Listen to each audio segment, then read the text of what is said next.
সবাইকে আজকের এই এক্সপ্লেনারে স্বাগত। একটু ভেবে দেখুন তো, এই তো সেদিনের কথা যখন এআই বলতে আমরা শুধু বুঝতাম একটা চ্যাটবট, যাকে প্রশ্ন করলে সে উত্তর দেয়, একটা সাধারণ প্যাসিভ চ্যাটবট। কিন্তু সেদিন পাল্টে গেছে। এআই এখন আর শুধু বসে বসে উত্তর দেয় না, সে এখন নিজে সিদ্ধান্ত নেয়, কাজ করে, এক কথায় একটি অটোনমাস বা স্বয়ংক্রিয় এজেন্ট হয়ে উঠেছে। আজকের আয়োজনে আমরা ঠিক এটাই ডিকোড করব, কিভাবে এই অবিশ্বাস্য বিবর্তনটা ঘটল এবং জেমিনি 2.5 এখানে কতটা ম্যাজিক দেখাচ্ছে। তো আজকের এই আয়োজনে আমরা ঠিক কি নিয়ে কথা বলতে যাচ্ছি তার একটা ছোট্ট রোডম্যাপ দেখে নেওয়া যাক। আমরা শুরু করব একদম বেসিক কনসেপ্ট, মানে এআই এজেন্টের যুগ দিয়ে।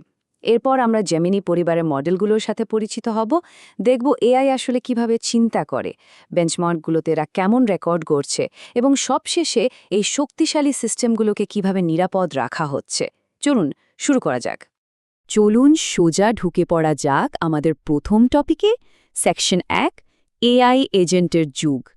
এখন এআই শুধু টেক্সট জেনারেট করে না, বরং রিয়েল ওয়ার্ল্ডের নিজে থেকে অ্যাকশন নেয়। ব্যাপারটা ঠিক কতটা বাস্তব, চলুন দেখি। জাস্ট চিন্তা করুন, একটা এআই নিজে নিজে গেম খেলছে।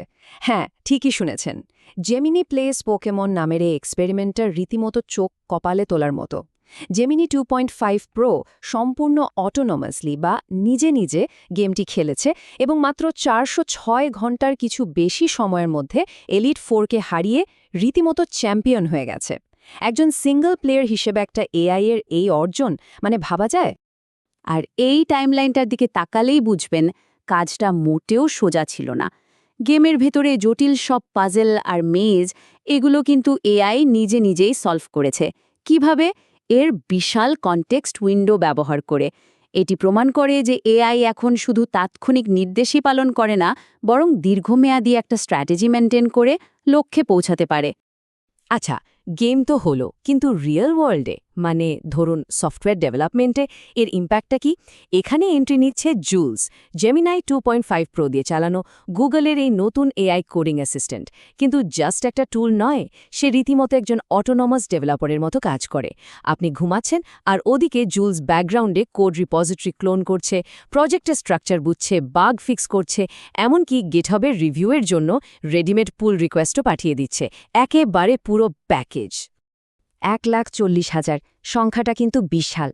বিটা টেস্টিংয়ের সময়ই জুলস 1,40,000-এরও বেশি পাবলিক কোড রিপোজিটরি ইমপ্রুভ করেছে।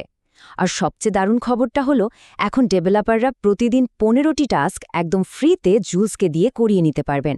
মানে বোঝাই যাচ্ছে সফটওয়্যার ডেভেলপমেন্টের ফিউচারটা কোন দিকে যাচ্ছে।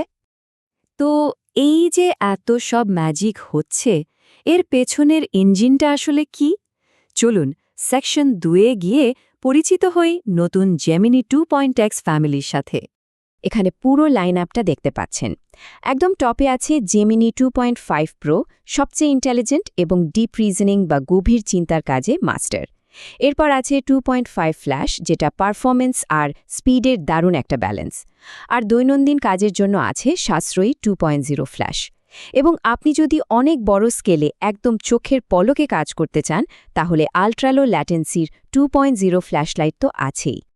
এখন আপনি হয়তো ভাবছেন কোনটা ব্যবহার করবেন। ব্যাপারটা আসলে সিম্পল ট্রেড অফের। আপনার প্রজেক্টে যদি একদম নিখুঁত ডিপ রিজনিংয়ের দরকার হয়, তাহলে নিঃসন্দেহে 2.5 প্রো।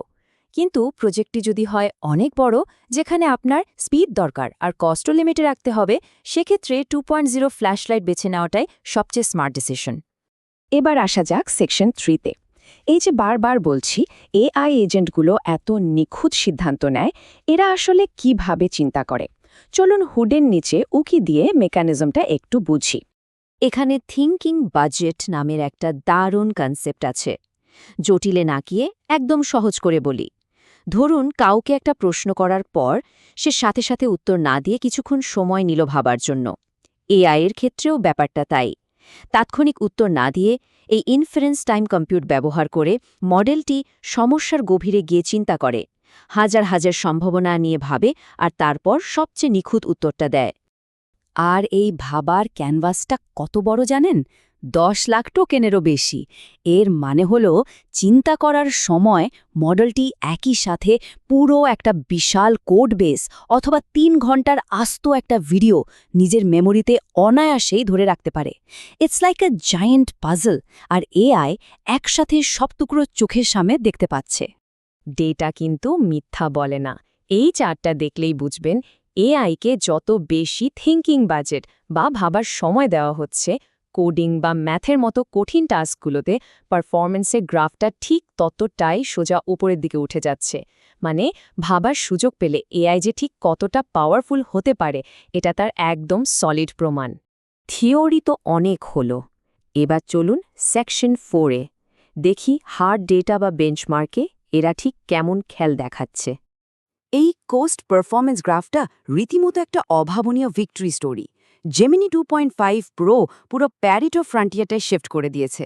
খেয়াল করে দেখুন, আগের মডেলের তুলনায় এলএমআরএনআই এটি 120 পয়েন্টেরও বেশি লাভ দিয়েছে। এক কথায় কম্পিটিটরদের অনেক পেছনে ফেলে এসেছে। স্পেসিফিকভাবে কোডিংয়ের কথায় যদি আসি, জাস্ট এই লাফটা দেখুন। লাইভ কোড বেঞ্চে আগের মডেল যেখানে আটকে ছিল 30.5%, সেখানে 2.5 প্রো এক লাফে 74.2% পৌঁছে গেছে। আর ঠিক এই কারণেই একটু আগে যে জুলের কথা বলছিলাম, সে রিয়েল ওয়ার্ল্ডের বাগ ফিক্সিংয়ে হঠাৎ করেই এত দারুণ রেজাল্ট দিচ্ছে। ভাবছেন এত রিজনিং মানে স্পিড হয়তো কমে যাবে? মোটেও না। ফ্ল্যাশ মডেলগুলো কিন্তু স্পিডে আনবিটেবল। এরা প্রতি সেকেন্ডে 330টিরও বেশি টোকেন জেনারেট করতে পারে, যা অন্যান্য যে কোনো মডেলের তুলনায় অবিশ্বাস্য রকমের ফাস্ট। ফাইনালি আমাদের শেষ সেকশন, নিরাপত্তার বলয়। এত পাওয়ারফুল, এত স্বয়ংক্রিয় একটা সিস্টেম, এটা কি আদৌ সেফ? লাইনচ্যুত হওয়ার তো ভয় থাকেই, তাই না? চলুন দেখি গুগল কিভাবে ব্যাপারটা সামলাচ্ছে। ডিপমাইন্ডের সেফটি প্রসেসটা কিন্তু একদম শুরু থেকেই স্টার্ট হয়। ডেটা সেট ফিল্টারিং থেকে শুরু করে pre training monitoring, supervised fine tuning এবং সবশেষে রিএনফোর্সমেন্ট লার্নিং বা আরএলএফ, এই পুরো প্রসেসের মাধ্যমে মডেলটির ভেতরে একদম শুরু থেকেই সেফটি আর হেল্পফুলনেসের গাইডলাইনগুলো গেঁথে দেওয়া হয়। আর একটা দারুণ ব্যাপার হল এআরটি বা অটোমেটেড রেড টিমিং। ব্ল্যাক বক্স সেটিংয়ে এটি ক্রমাগত মডেলটিকে বড় পরিসরে ন্যাচারাল ল্যাঙ্গুয়েজ দিয়ে অ্যাটাক করে, এর দুর্বলতাগুলো খুঁজে বের করে। মানে সিস্টেম রিলিজ হওয়ার আগেই তার ব্লাইন্ড স্পটগুলো ফিক্স করে ফেলা হয়। আজকের আলোচনার একদম শেষে এসে এই প্রশ্নটা আসলেই ভাবায়, তাই না? প্যাসিভ চ্যাটবট থেকে শুরু করে নিজে নিজে গেম জেতা বা কোড লেখা, এআইয়ের এই যে বিশাল জার্নি, এরপর কি? ভবিষ্যতে আপনার আমার মতো মানুষের পাশাপাশি একটি এআই এজেন্টের হাতে আমরা আর কি যুগান্তকারী কাজের দায়িত্ব তুলে দিতে যাচ্ছি? এই দারুণ সম্ভাবনার কথা ভাবতে ভাবতেই শেষ করছি আজকের এই এক্সপ্লেইনার। আশা করি এআই এজেন্টের এই অবিশ্বাস্য বিবর্তনের জার্নিটা আপনারা দারুণভাবে এনজয় করেছেন।